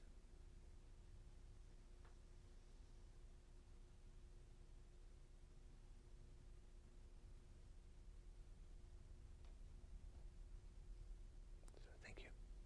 So we'll take a break. What is it? We'll come back 1:30? 1:30-ish. Venerable George, can we take a couple minutes for a group photo? Sure, yeah. Let's take a group photo. Do you have a minute? Who's missing? Some people who are missing are going to feel really aggrieved. But Judy's here, right? Yeah, you want to sit in my lap? Yeah. No, that's okay. I'll pass. Who's going to take the picture? David. Oh, David's going to take the picture, okay. Of course. Come on, don't dawdle. Come on, tall people. Come on, Neela, where are you going? Bring Jason in here. Let's collect the merit of the picture. Yeah.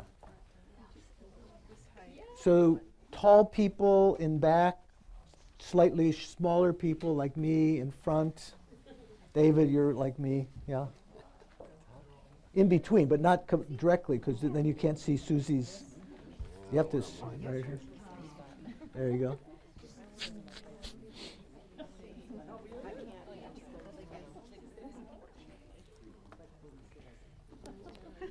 So I can attest that David's photos are really very, very good. I've seen a couple of them. Okay, this 121. We'll take a moment or two here. Okay. He's doing his preliminary practices. Without doing these preliminary practices, he couldn't take the picture, right? It would be empty of content. We couldn't practice patience, exactly. David, yep. It's just a picture, not the real thing. Yeah. There you go. I often think avatars Wow. in video games are a little bit like, that it's not the real person, there's supposedly somebody. Yeah, that is true, because sometimes they have, I've been on video conferences where there was an avatar, but the voice is coming through. It's almost like you're beginning to think that avatar is, Yeah. the voice is actually coming from the avatar. Yeah, that's a good example. How does everyone look? This picture would look a little better if we could. Oh, took some of that stuff off? Yeah, move that one table off very carefully. Venerable, sorry. That's okay. Anything you need to do. There you go. Remove the obstacles. Removing the obstacles, exactly. Purifying the, Purifying the environment. yeah. Perfect, okay. We'll be looking at this for years to come. Yeah, let me take this earphone off. Yeah, for years to come. yourself, Dave? Yeah, I'll get in it. First, I'll take one. Make a spot for Dave. Where's David going to go? He always finds a spot. You can go right, He's a professional. right there. One there. And, Make a pathway. Clear the path. we'll, I'll take a test one. Okay.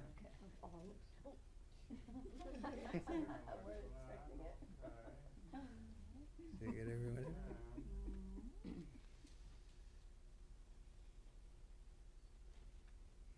And we'll be able to tell if you're a zombie because your eyes won't appear in the photo or something.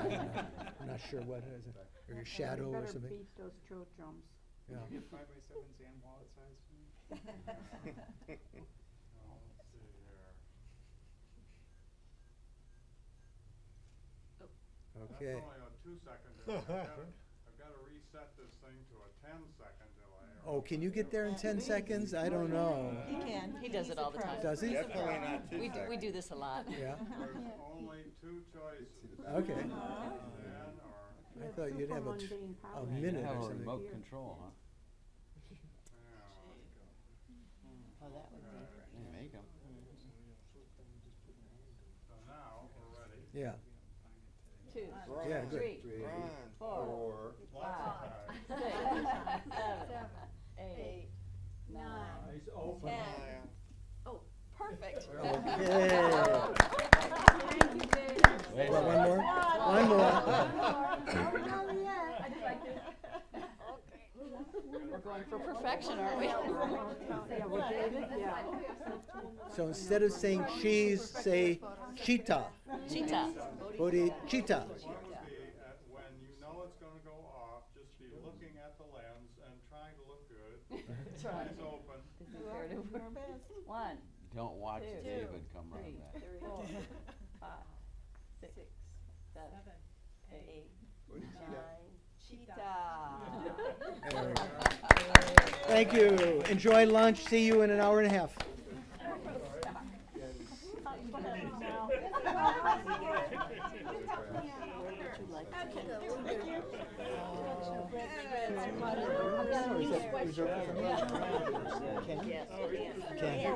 Can? Kids around all weekend. You may be here this afternoon. Oh, let me try. No. Yeah, getting up, yeah. Okay, then we'll just, I'll just run over Yeah, and no, pull it just leave it here, and I can move it out like that. Thank you.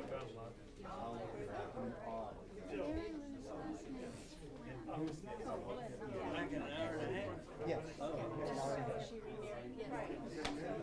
Oh,